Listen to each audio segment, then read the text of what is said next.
بسم اللہ الرحمن الرحیم۔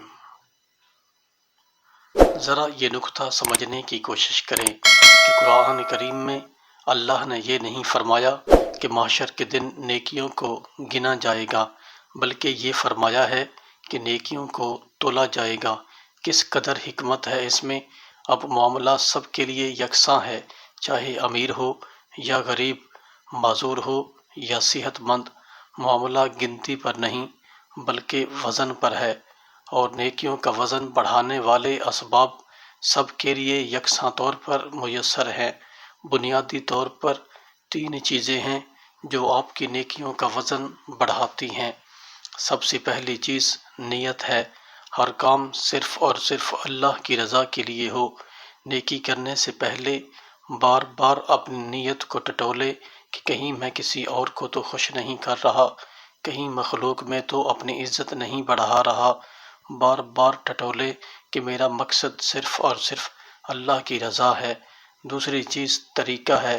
اسلام اتنا کامل ہے کہ بیت الخلاء سے بیت اللہ تک کے سارے طریقے آپ کو بتا چکا ہے۔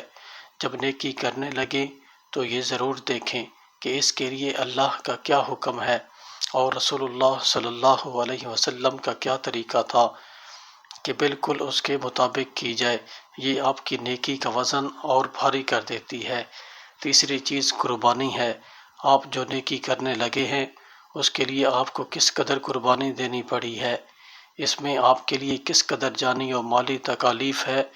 یہ تکلیف یا مشقت جتنی زیادہ ہوگی اتنی ہی نیکی بھاری ہوگی۔ مثلا ایک بھوکا شخص اپنی ضرورت کی روٹی صدقہ کر دے تو اس کا ثواب کسی ارب پتی کے چلائے ہوئے لنگر سے زیادہ ہوگا۔ یہ نیکیاں ہی ساتھ جائیں گی۔ ان کو وزنی بنائیں۔ جب بدن ٹوٹ رہا ہو اور سردی کا موسم ہو اور سخت ناگواری کے باوجود آپ اٹھ کر نماز پڑھ لیں تو آپ اندازہ نہیں کر سکتے کہ وہ نماز کس قدر قیمتی ہوتی ہے۔